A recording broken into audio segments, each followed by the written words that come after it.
Dear students, मेरा नाम है इंद्रजीत सिंह और हम मिल रहे हैं हमारे अपने channel south city PCMB. South city PCMB पर हम कर रहे हैं क्लास 10th और 12th के ईयर लॉन्ग लेक्चर सीरीज आपके बोर्ड एग्जामिनेशंस को लेकर। क्लास 10th आईसीएसई को हम टारगेट कर रहे हैं और क्लास 12th आईएससी को टारगेट कर रहे हैं। आईएससी बोर्ड्स के एग्जामिनेशन के पर्पस में आज का लेक्चर थ्योरी बेस्ड है, यानी कि चैप्टर के कंटेंट को कंप्लीट किया जाएगा, थोड़े बहुत न्यूमेरिकल्स भी करेंगे।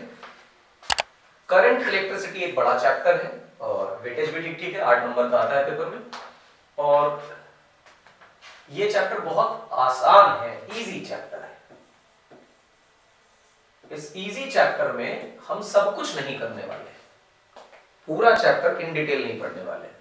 हम वो पोर्शन पढ़ने वाले हैं जिन पोर्शन में पेपर में क्वेश्चन बनने की प्रोबेबिलिटी सबसे ज्यादा है, यानी करंट इलेक्ट्रिसिटी से वो टॉपिक्स जो सबसे ज्यादा बार रिपीट हुए हैं, हम उन टॉपिक्स को डिटेल में कवर करेंगे 2 लेक्चर्स में। इससे ज्यादा पढ़ने की जरूरत नहीं पड़ेगी। आधे घंटे के 2 लेक्चर्स होंगे, इसमें बहुत तेज नहीं चलेंगे, ज्यादा नहीं पढ़ेंगे, टॉपिक्स वही पढ़ेंगे जो पेपर में आने और जो पढ़ाया जाएगा एग्जाम में वही आएगा। तो one Chhotu short part 1 for board examinations, current electricity. आइए करंट इलेक्ट्रिसिटी का स्वागत करते हैं। सबसे पहले जो हेडिंग आएगी वो होगी इलेक्ट्रिक करंट। सबसे इंपॉर्टेंट कि आखिर ये करंट क्या है जिसे हम करंट इलेक्ट्रिसिटी बोल रहे हैं। तो करंट चीज क्या है? तो करंट बड़ा आसान सा शब्द है जो बहुत आसानी से समझ आता है। करंट को आई से डिनोट करेंगे और लिखेंगे delta q upon delta t. ये एवरेज करंट की डेफिनेशन बनेगी। एवरेज करंट का मतलब average current total charge flown through a surface perpendicular to it in time interval delta t. Unit क्या बनेगी? कूलम अपॉन सेकेंड, यानी कि ये चीज बन जाएगी एम्प्स, यानी कि एम्पियर, कैपिटल ए सिंबल रहेगा। यूनिट की डेफिनेशन बनाने के लिए आप क्या करेंगे? कहेंगे अगर 1 कूलम होता, 1 सेकेंड में फ्लो करता तो 1 एम्पियर का करंट डेवलप होता। बिल्कुल सिंपल। इसी की बजाय अगर कोई आई इंस्टेंटेनियस के बारे में पूछने लग जाए तो यही चीज dq/dt बन जाएगी। अब उसको वो बनाकर दिखाने की आवश्यकता नहीं है कि डेल्टा टी अप्रोचेस 0, लॉजिकली वो साउंड है, कोई प्रॉब्लम की बात नहीं। यहाँ पहला टाइप का जो प्रॉब्लम आपके सामने निकल कर आएगा, बनकर आएगा, वो बड़ा अच्छा है। पहला ये है कि charge as a function of time दिया होगा 2t² + t, ये, और कहेगा कि फाइंड करंट। पहला क्वेश्चन इन 2 सेकेंड्स, दूसरा क्वेश्चन एट 2 सेकेंड्स। ये क्वेश्चन दिया है, charge as a function of time दिया हुआ है। ये प्रॉब्लम है, सीधा इसी पे टूट पड़ते हैं। इंपॉर्टेंट बात है, ध्यान से सुनिएगा। जब भी सवाल में आपसे इन के बारे में पूछा गया तो आप अंदाजा लगाएंगे कि आपसे एवरेज वैल्यू पूछी गई।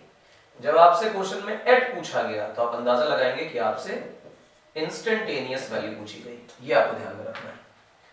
अब 2 सेकंड में चार्ज करंट कितना है, तो पहले पार्ट को हम सॉल्व करते हैं। पहला पार्ट कह रहा है आई एवरेज। आई एवरेज का मतलब होता है delta q upon delta T. Delta Q का क्या मतलब बनेगा कि 2 सेकंड में कितना चार्ज था पता चल जाए और 0 सेकंड में कितना चार्ज है पता चल जाए, डिवाइडेड बाय जो टाइम था 2 सेकंड वो ले लें। तो एक बात की फीलिंग बिल्कुल क्लियर हो जाएगी कि सर 2 सेकंड में कितना चार्ज टोटल फ्लो किया हो पता चल जाएगा। 0 पे कितना था पता है, 2 पे कितना है पता है, तो जितना एक्स्ट्रा हुआ वही तो फ्लो करके आया। तो 0 सेकंड पे कितना चार्ज, टाइम की वैल्यू 0 डाल दो, चार्ज 0 निकल के आएगा। टाइम की वैल्यू 2 डाल दो तो 2 × 4 + 2, यानी कि मेरी समझ में 10 कूलम्स का चार्ज आ रहा है। तो जब तुम आई एवरेज पे नजर डालोगे यू विल गेट 10 - 0 / 2। तो जो एवरेज करंट है वो 5 एम्पियर निकल कर आ रहा है। बिल्कुल बेसिक। इसी की जगह अगर आपसे सेकंड पार्ट इंस्टेंटेनियस करंट पूछा होता तो आप कहते d/dt ऑफ चार्ज। तो कुछ और नहीं करना था, d/dt चार्ज की जो भी वैल्यू है उस फंक्शन को आप यहां पे पुट कर दीजिए। 2 बाहर, d by dt of t square plus dt by dt। पहले का डिफरेंशिएशन लगाइए, आई इंस्टेंटेनियस देखिएगा 2 इंटू एन बाहर और t की पावर 1 फिर प्लस dt dt का 1, बेसिकली मेरे पास आंसर आया 4t plus 1।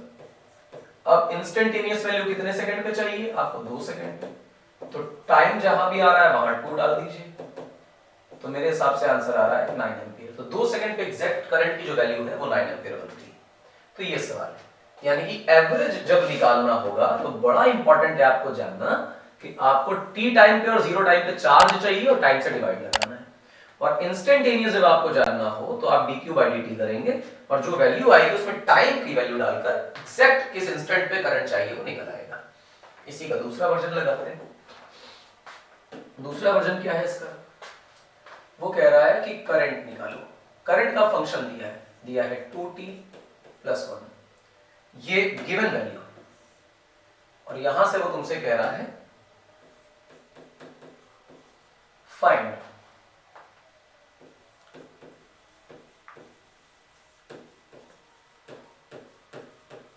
Average current in 2 seconds. अब 2 सेकंड की जगह 3 भी हो सकता है, उससे फर्क नहीं पड़ता है। एवरेज करंट का क्या मतलब होता है? सबसे पहले डेफिनेशन पे आओ, ये एवरेज करंट क्या है? एवरेज करंट का मतलब है total charge divided by total time. 2 second में पूछ रहा है तो ये तो तय है कि ये ऐसे लिखा जाएगा 2, और अगर ये टोटल चार्ज निकल कर आ जाए तो बात बन जाए। तो एक काम करो, इसको इंस्टेंटेनियस करंट से चेक करो। इंस्टेंटेनियस करंट होता है dq by dt। dq को अकेला कर लो तो लिखा जाएगा instantaneous function of current into dt। अगर मैं इस dq को डेल्टा t बनाना चाहता हूं, यानी कि मुझे इंटीग्रेशन करना है, यानी current as a function of time जो उसकी इंस्टेंटेनियस वैल्यू है, अगर मैं उसका इंटीग्रेशन कर दूं टाइम के साथ तो टोटल चार्ज देता है। यानी कि अब अगर मैं यहां चेक करूं, ये 2 सेकंड है, 2 सेकंड को मैं डेल्टा टी लिख देता हूं, है ना, डेल्टा टी या टी व्हाटएवर, और ऊपर डेल्टा क्यू की जगह आई इंस्टेंटेनियस इनटू डीटी लिख दूं तो बस बन गया एवरेज का formula. You got the average, एकदम सिंपल। अब यहां से क्या होगा, आप इसे ही सॉल्व कर लीजिए, यही निकालना है बेसिकली, है ना। तो इंटीग्रेशन ऑफ ये डेल्टा क्यू निकालना है ना, आई इंस्टेंटेनियस dt। जो आई इंस्टेंटेनियस है वो कितना है? तो इंस्टेंटेनियस का मतलब होता है current as a function of time जो दे रखा है क्वेश्चन में।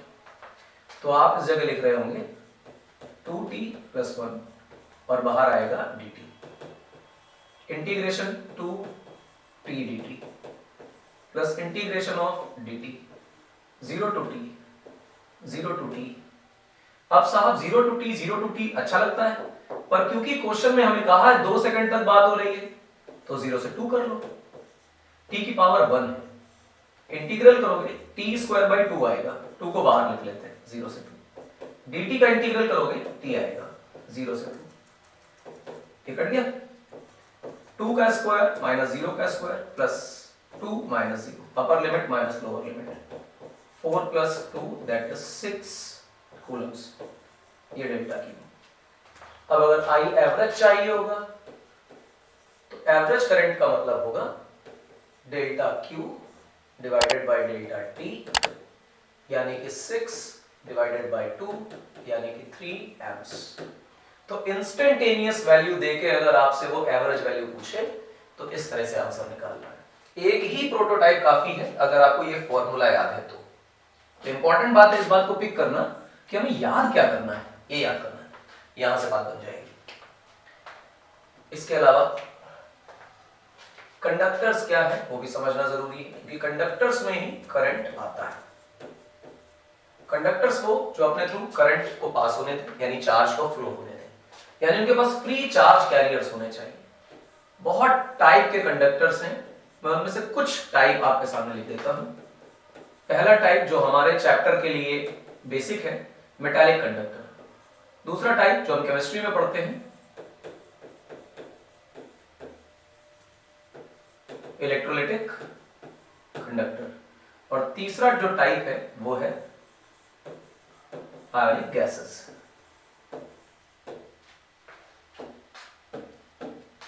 मेटालिक कंडक्टर्स में मेटल होते हैं, मेटल में चार्ज को फ्लो कराने के लिए फ्री इलेक्ट्रॉन्स रिस्पॉन्सिबल होते हैं।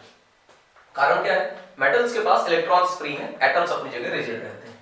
इलेक्ट्रोलिटिक कंडक्टर CuSO4 तो कॉपर +2 SO4 -2 दोनों ही मूव करते हैं। इसका अर्थ यह है कि cation as well as anion both are responsible for the electrical conduction.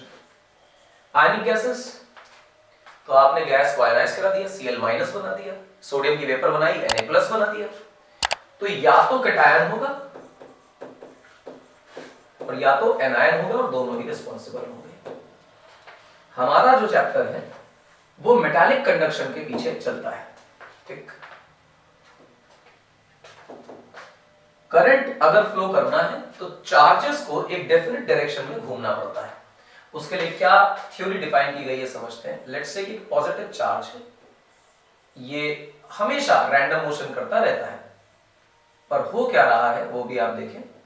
ये रैंडम मोशन करता करता हमारा चार्ज इधर से उधर, उधर से उधर जा रहा है, और जाते जाते एक वक्त ऐसा आ रहा है कि घूम फिर के वहीं आ जा रहा है।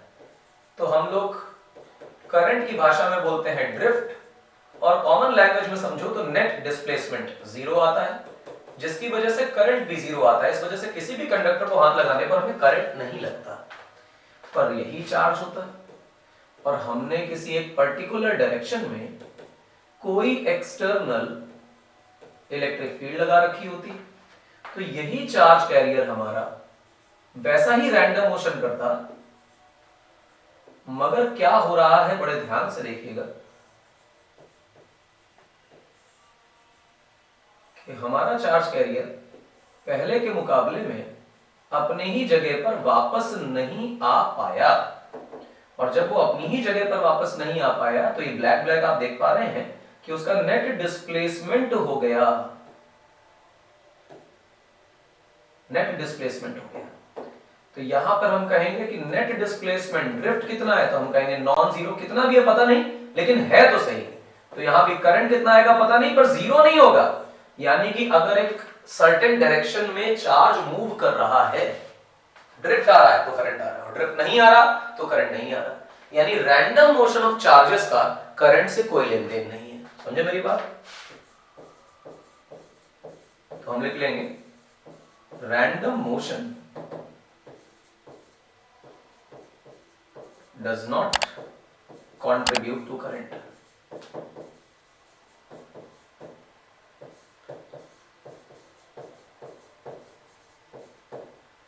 करंट में कंट्रीब्यूट नहीं करता। तो ये डिस्प्लेसमेंट है, इस डिस्प्लेसमेंट को हम नाम दिया करते हैं ड्रिफ्ट। और ये जो ड्रिफ्ट है लैम्डा मीन बोलते हैं इसको। ठीक, पहली दूरी, दूसरी दूरी, तीसरी, चौथी, पांचवी, छठी, सातवीं कोलिजन्स के बीच में इनका एवरेज निकालते हैं तो उसको लैम्डा मीन बोलते हैं। हर कोलिजन में कोई ना कोई टाइम लगता है, यहां से यहां T1 टाइम लगा, यहां से यहां T2 टाइम लगा, यहां से यहां T3 टाइम लगा। उन सब का हम एवरेज निकाल लें तो टाउ मीन निकल कर आता है। यानी कि कितना मीन फ्री पाथ चला गया, कितनी दूरी हम लोगों ने चली, और कितना टाइम उन कोलिजन्स में लगा, एवरेज टाइम कितना हमने लिया। तो ये जो ऊपर लिखा हुआ है वो कहलाता है मीन फ्री पाथ, और ये जो चीज है ये कहलाती है रिलैक्सेशन टाइम। और इनका जो रेशियो है बच्चों वो कहलाता है ड्रिफ्ट वेलोसिटी। क्या कहलाता है? Drift velocity. एवरेज है ये, किसी एक इलेक्ट्रॉन के लिए ट्रू नहीं, ये सारे इलेक्ट्रॉनों का एवरेज निकाला गया है। अगर एवरेज लिखोगे तो ये सही है, किसी एक इलेक्ट्रॉन को पकड़ के कहोगे तो गलत बात है। हमें एवरेज से मतलब अरबों खरबों इलेक्ट्रॉन से किसी एक को रीड करने का कोई लॉजिक भी नहीं, तो हमें अरबों खरबों इलेक्ट्रॉन का एवरेज पढ़ना है। तो ये बड़ी इंपॉर्टेंट चीज है। अच्छा, और कैसे समझा जाए इस ड्रिफ्ट वेलोसिटी को? तो मान लीजिए कि मेरे पास कोई एक इलेक्ट्रॉन है जिसके लिए v equal to u plus a t वाला फॉर्मूला लग रहा है। v equal to u, u zero, टक्कर के स्टार्ट में कोलिजन हुआ, होने के बाद रुका, फिर चला, तो एक कोलिजन में स्टार्टिंग में इलेक्ट्रॉन रेस्ट पर था, तो वो जीरो कर दिया। इलेक्ट्रोस्टैटिक फोर्स को अगर तुम चेक करोगे बेटा, उसका फॉर्मूला होता है charge into electric field. Electron का चार्ज E है इनटू इलेक्ट्रिक फील्ड। साहब एक्सेलरेशन फोर्स अपॉन मास होता है, तो E बाय m, और टाउ 1 मतलब पहले इलेक्ट्रॉन के लिए क्या रिलैक्सेशन टाइम था वो हमने लिख लिया। इसी तरह आप दूसरे इलेक्ट्रॉन के लिए लिखिए 0 plus E by m into tau 2। और ये तमाशा आप एक के लिए नहीं, करोड़ों के लिए कर दीजिए। करोड़ों के लिए करने के बाद यहां पर आपके पास आएगा सिग्मा बी। सिग्मा बी का मतलब बेसिकली सबका sum. E by m charge, electric field और मास सारे इलेक्ट्रॉन्स के लिए सेम है, और यहां पे आएगा sigma tau, tau 1 tau 2 tau 3 सबका सम। आपको कुछ और नहीं करना है, इतनी सारी वेलोसिटीज ऐड हो गई हैं, नंबर ऑफ इलेक्ट्रॉन्स से डिवाइड करा देना है। If you get this is called as drift velocity and this is called as mean relaxation time। अब ध्यान दीजिएगा कि इस चीज को हम मीन जानते हैं पर पता नहीं क्यों लिखते नहीं। तो ड्रिफ्ट वेलोसिटी का फॉर्मूला आज से याद रखना है E by m into tau, और ये एक सुपर मोस्ट इंपॉर्टेंट टाइप का फॉर्मूला बनकर चालू होता है आपके लिए बोर्ड एग्जामिनेशंस में न्यूमेरिकल लगाने के लिए भी, और एमसीक्यू टाइप प्रॉब्लम करने के लिए भी ये इंपॉर्टेंट है। तो आपको याद रहना चाहिए कि it is a very important question, आप भूल नहीं सकते इसे। ठीक है साहब, ये लिख लिया हमने, ड्रिफ्ट वेलोसिटी आ गई। अब जब ये ड्रिफ्ट वेलोसिटी आ गई तो यहां से चालू होता है स्टोरी करंट की।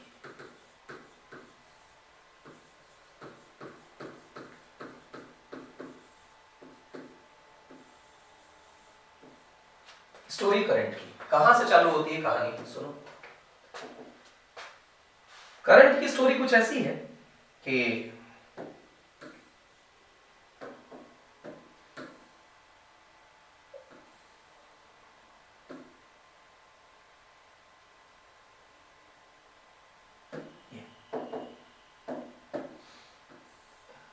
कंडक्टर लिया और ऐसा कर लिया, इसका क्रॉस सेक्शन एरिया हमने नाम दिया कि A है, इसकी लंबाई को हमने नाम दिया कि L है, इसमें हमने जोड़ दिया यहां से एक बैटरी, बैटरी का पोटेंशियल डिफरेंस V है। इस बात को हमेशा याद रखना बच्चों कि जो बैटरी है वो ना चार्ज देती है ना करंट देती है ना पोटेंशियल डिफरेंस मेंटेन रखती है, चार्ज करंट दोनों नहीं देती। बैटरी का काम है पोटेंशियल डिफरेंस मेंटेन रखो, और जो भी चार्ज आ रहे हैं उनको लोअर पोटेंशियल से हायर तक पहुंचा दो, बाकी तो खुद ही मूव कर लेंगे। It just maintains the potential difference. ये जो नीला वायर दिखाया गया है इसको हम लोग कनेक्टिंग या कई किताबें प्लेन वायर लिखकर देती हैं, और प्लेन वायर लिखकर देने का अर्थ है कि लगभग इसमें रेजिस्टेंस जीरो होगा, और जिन भी चीजों का रेजिस्टेंस जीरो होता है उनको इक्वी पोटेंशियल बोला जाता है।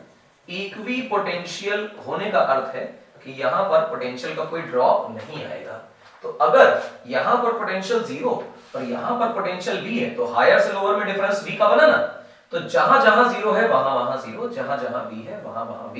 रेजिस्टेंस के आने पर पोटेंशियल बदलेगा, बैटरी के आने पर पोटेंशियल बदलेगा, ये बेसिक कॉन्सेप्ट।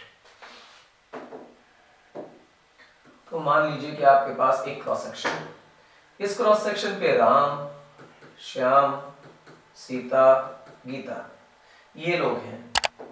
अब ये जो बदतमीज बच्चे हैं ये सारे के सारे, क्योंकि हमने इन सब के लिए एक एवरेज वेलोसिटी असाइन कर रखी है, वो है drift velocity vd vd vd, drift velocity सबके लिए कॉमन असाइन कर दी है।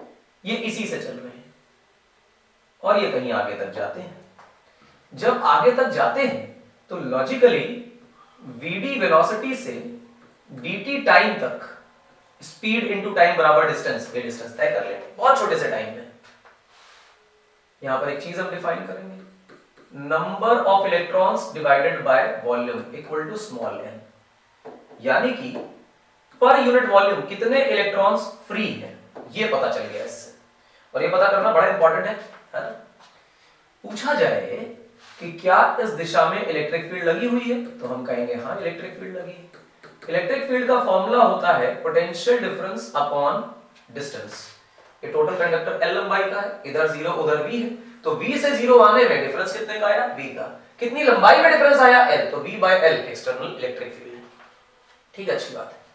ये सारे चार्ज dt टाइम में अब राम, श्याम, सीता, गीता इधर आ जाएंगे।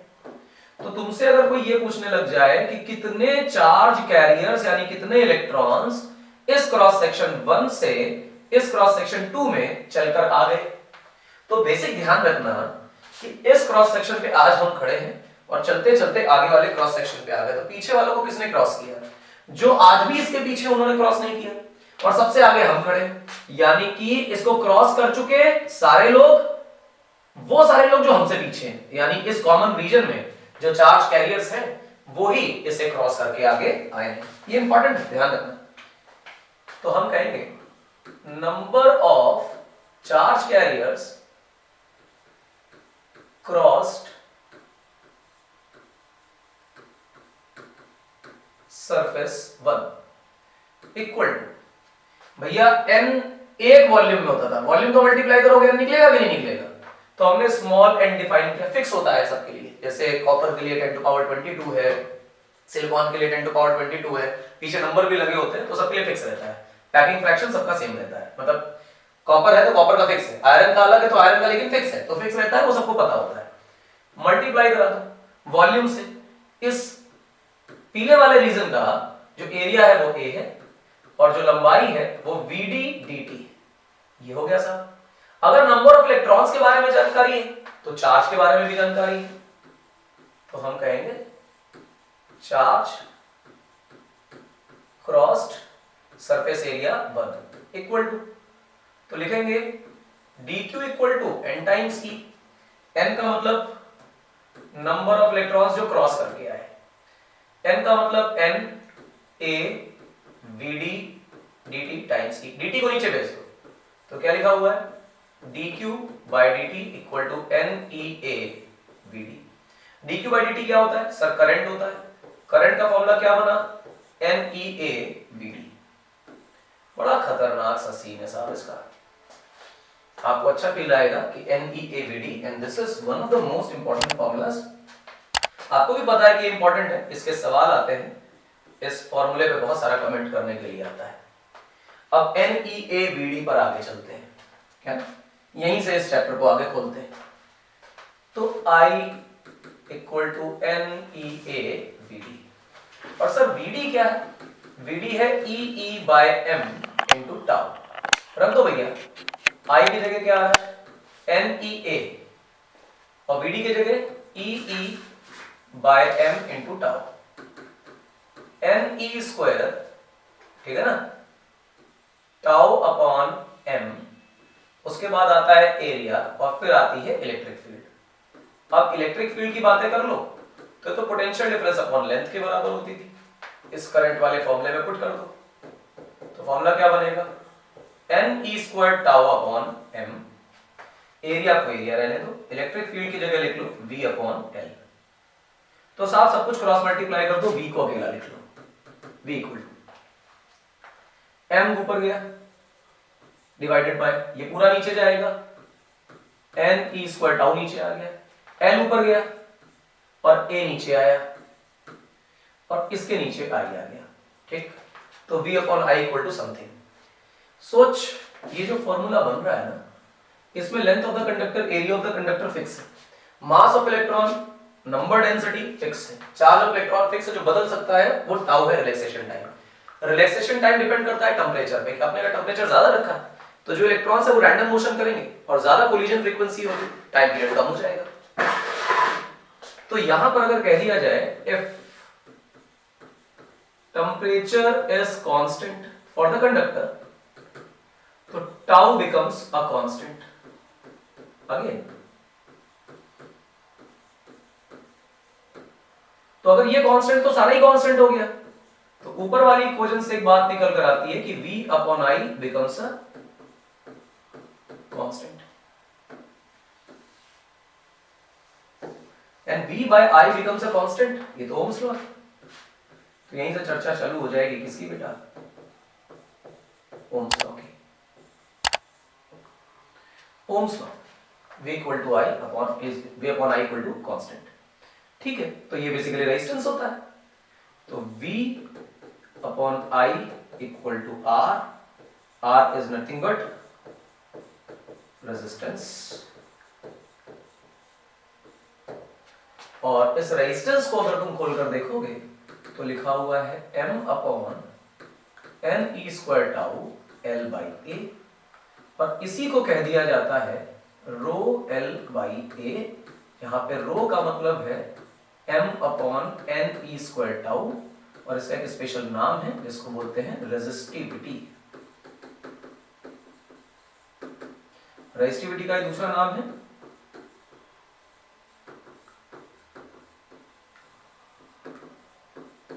Specific resistance.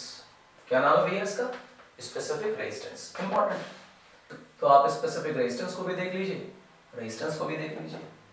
तुरंत ही यहां से कुछ टॉपिक्स निकल कर आएंगे। क्या रेजिस्टेंस मटेरियल पे डिपेंड कर रहा है? हाँ सर, मटेरियल पे डिपेंड कर रहा है, क्योंकि हर मटेरियल के लिए रिलैक्सेशन टाइम और नंबर डेंसिटी तो बेसिकली अलग हो ही जाएगी। अच्छा, क्या टेम्परेचर पर डिपेंड कर रहा है? हाँ सर, टेम्परेचर पर डिपेंड कर रहा है, टेम्परेचर बदलने पे टाउ बदलेगा, और टाउ बदलेगा तो रेजिस्टेंस बदलेगा। क्या शेप एंड साइज पे डिपेंड करता है? हाँ, क्योंकि लेंथ और एरिया बदल जाएगी, तो रेजिस्टेंस तो तीनों फैक्टर्स पे डिपेंड कर रहा है। लेकिन रेजिस्टिविटी मटेरियल पर डिपेंड कर रही और टेम्परेचर पर डिपेंड कर रही, लेकिन शेप और साइज पर डिपेंड नहीं कर रही। ये इंपॉर्टेंट बात है जानना। क्लियर है मेरी बात? सिंपल। अब इस ओम्स लॉ के रिगार्डिंग ग्राफ बनाकर देख लेते हैं। यहां लगा लीजिए आप पोटेंशियल डिफरेंस को, यहां लगा लीजिए करंट को, and you will get a straight line graph passing through origin. क्यों ऐसा है उसका कारण है कि V becomes IR। तो आप देखेंगे कि ग्राफ बिल्कुल सिमिलर हो गया है y equal to mx plus 0 के, और जब ये y equal to mx plus 0 के इक्वल हो गया है तो ये हो गया तुम्हारा x, ये हो गया तुम्हारा y। तो लॉजिकली यहां से लिखो थीटा, और थीटा का लिखो बेटा tan थीटा, तो tan थीटा को तुम बोलोगे स्लोप, और कंपेयर कराओ इक्वेशन को, तो स्लोप का मतलब है r। यानी अगर स्लोप ज्यादा होगी तो रेजिस्टेंस भी ज्यादा होगा। बड़ी बात है।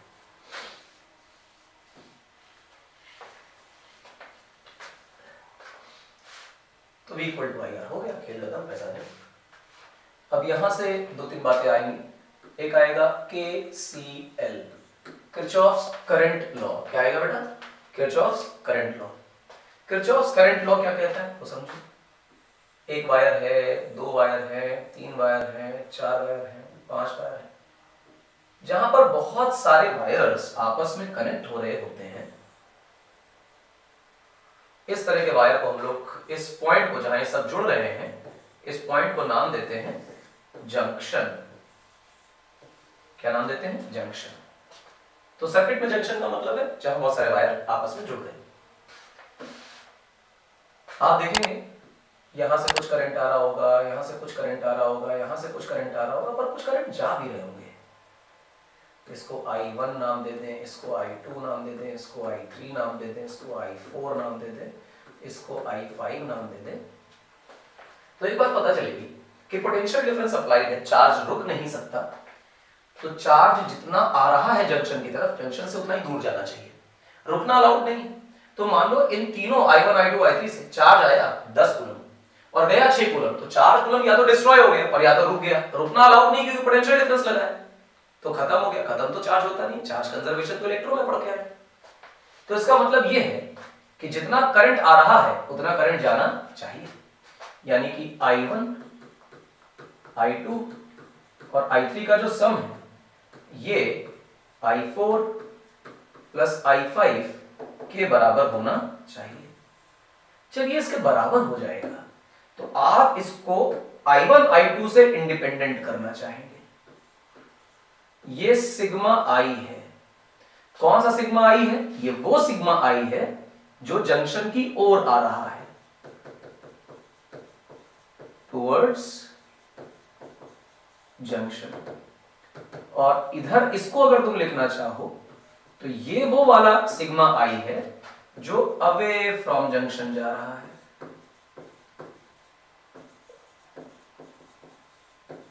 मेरी बात पल्ले पड़ी? ये अवे फ्रॉम जंक्शन, यानी जंक्शन की तरफ जितना चार्ज, जितना करंट आ रहा है जंक्शन से दूर, उतना ही करंट जाएगा। टुवर्ड्स वाले को अगर मैं पॉजिटिव बोल दूं तो अवे वाले को मुझे नेगेटिव बोलना पड़ेगा। इसका उल्टा भी है, अगर मैंने इसे पॉजिटिव बोला तो इसे नेगेटिव बोलना पड़ेगा। इट्स ऑल अपॉन अस कि हम क्या मानते हैं पॉजिटिव और नेगेटिव। पर एक बात क्लियर है कि अगर हम इनको साइन दे दें, आने वाले को प्लस, जाने वाले को माइनस, तो जब तुम जोड़ोगे सिग्मा करंट आने वाला प्लस सिग्मा करंट जाने वाला, तो साथ एक प्लस है और एक माइनस है तो जीरो हो जाएगा। यानी सिग्मा करंट ऑल ये मिला के जीरो हो जाएगा। तो कई बच्चे कंफ्यूज हो जाते हैं कि पढ़ाया जाता है आने वाला बराबर जाने वाला, तो जीरो क्यों लिख देती है किताब? इसलिए लिख देती है। ये लॉजिक है उसका। इस पे न्यूमेरिकल कम पूछे जाते हैं, थ्योरी होती। न्यूमेरिकल इससे बहुत लग सकते हैं, पर हम अपने बोर्ड एग्जामिनेशंस में जो भी न्यूमेरिकल लगाने वाले हैं ध्यान रखिएगा केसीएल से नहीं केवीएल से लगाने वाले हैं। तो केवीएल से ही क्वेश्चंस बनेंगे हमारे। प्रिंसिपल क्या है इसका, किस पर बेस्ड? तो अगर तुम इसका प्रिंसिपल ढूंढने जा रहे हो बच्चों, तो प्रिंसिपल बड़ा खतरनाक है इस चीज का, और वो है बेसिक चार्ज कंजर्वेशन।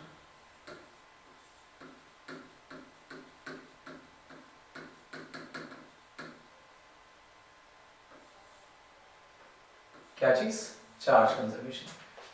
ये चार्ज कंजर्वेशन पे बेस्ड है। अगला टॉपिक आता है इससे, उसको नाम देंगे बेटा हम लोग केवीएल। केवीएल क्या है? Kirchhoff voltage law. इसी को बोलेंगे लूप लॉ, इसी को बोलेंगे मेश लॉ। क्या है? ध्यान से सुनना। मान लो मैंने यहां बैटरी लगा दी, मान लो मैंने यहां रेजिस्टेंस लगा दिया, इसे कनेक्ट कर दिया। बैटरी का पोटेंशियल V, ये रेजिस्टेंस R, तो लॉजिकली कुछ ना कुछ करंट जाएगा I, यहां भी कुछ करंट आएगा I।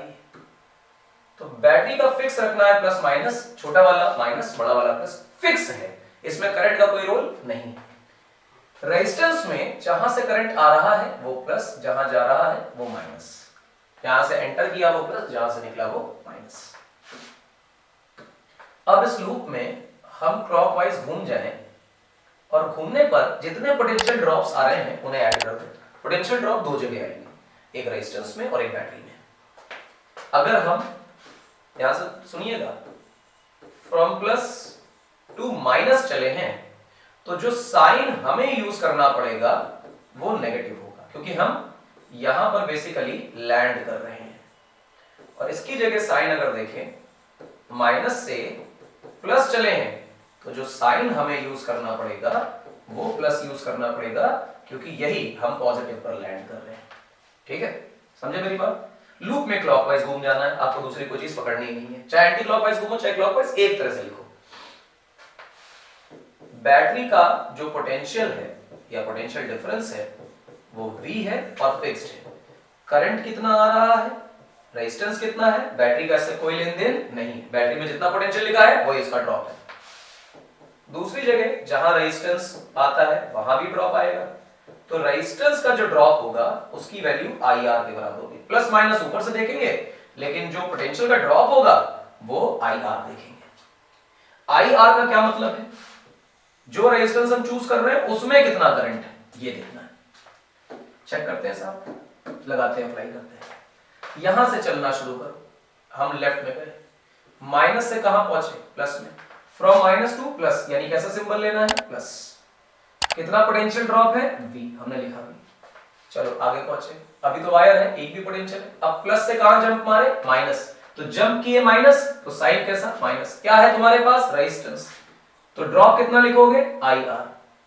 चले आओ चले आओ चले आओ, वहीं पहुंच गए, जहां पहुंच गए वहां पे जीरो। सेम जगह पहुंचने पे पोटेंशियल ड्रॉप को क्या लिख दिया जाता है, 0। ये इक्वेशन बन गई।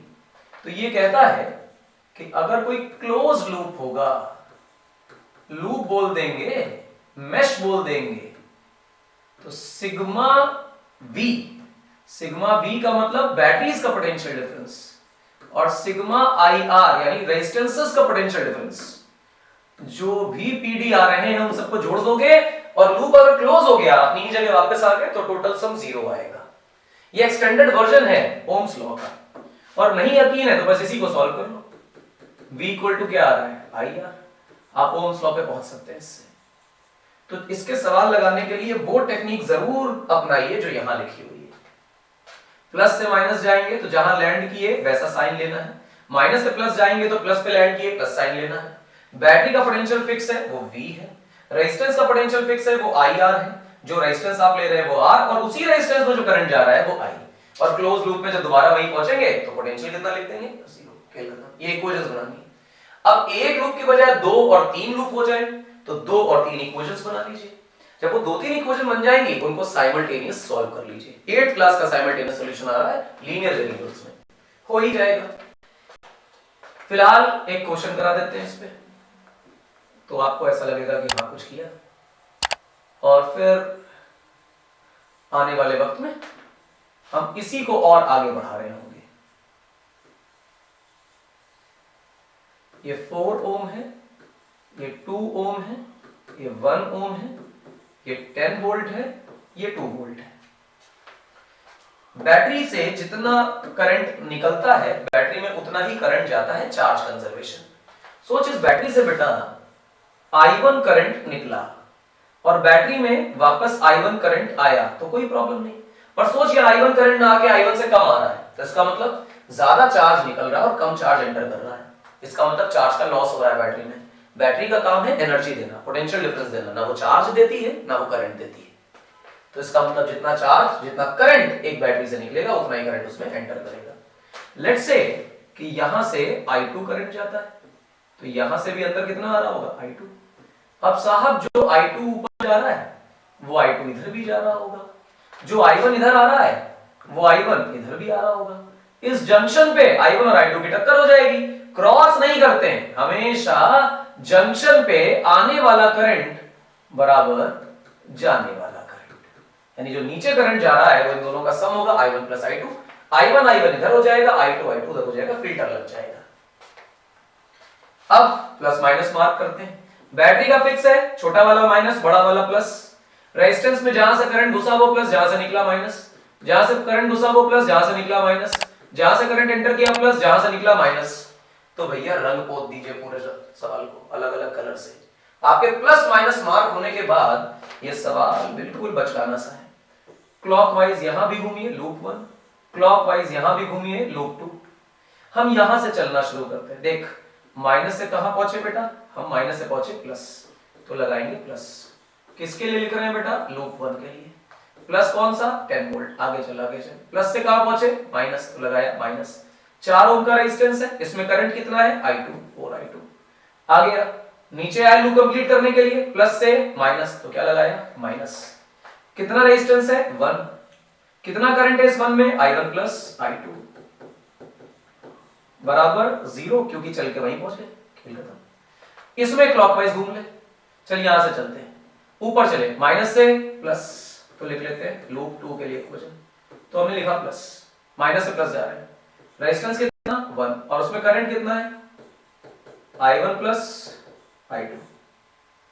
माइनस से प्लस, क्योंकि अब क्लॉकवाइज चल रहा है ना, तो फिर से क्या आया, प्लस। रेजिस्टेंस कितना, 2, उसमें करंट कितना, I1। नीचे आ नीचे आ नीचे आ, अब इधर चलना है यहां से, तो प्लस से कहां पहुंचे, माइनस, तो फिर लगाया माइनस। कितना है भैया इसका वोल्टेज, 2, तो बैटरी का तो फिक्स होता है, वहीं पहुंचे तो 0। तुम्हारे पास 2 वेरिएबल्स है बेटा, I1 और I2।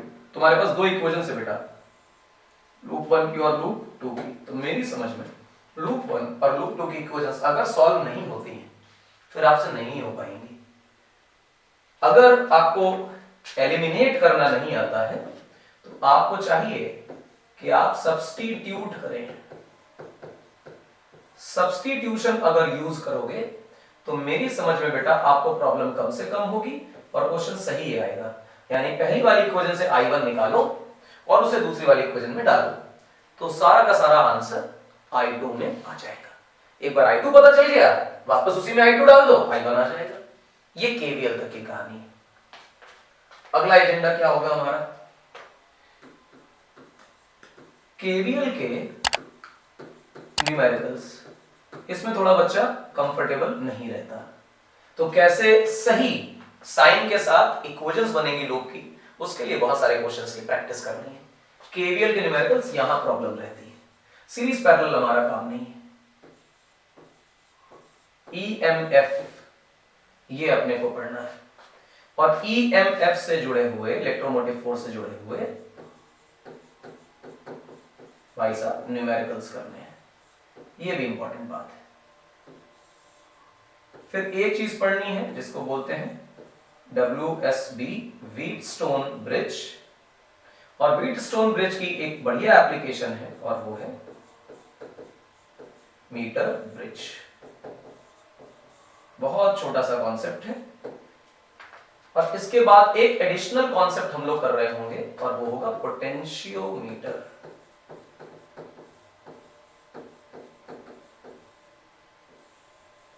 तो जो अगला टर्म होगा, अगला छोटू शॉर्ट हम बनाएंगे, उसमें ये सारे टॉपिक्स एक ही वीडियो में कवर हो जाएंगे। आधे घंटे के आसपास का 35 मिनट का आपका समय लेंगे। इन 2 वीडियोस को आप देखिए और मानकर चलिए कि आपका पूरा करंट इलेक्ट्रिसिटी हो गया। कहानी खत्म, पैसा हजम। आज के लेक्चर को यहाँ पे रोकने का समय आ गया है। मिलेंगे बेटा अगले लेक्चर में जिसमें हम इसके सेकंड पार्ट को डील करेंगे और बहुत इंपॉर्टेंट टॉपिक्स हम पूरे कंप्लीट करेंगे। जो यहाँ पढ़ाया जा रहा है यही पेपर में आएगा, डोंट वरी। साउथ सिटी को फॉलो करिए और हमारे साथ पढ़िए और बोर्ड की वो तैयारी करिए अब लास्ट में जो आपके एग्जाम में श्योर शॉट आ रहा है। मिलेंगे नेक्स्ट लेक्चर में। Till then thank you.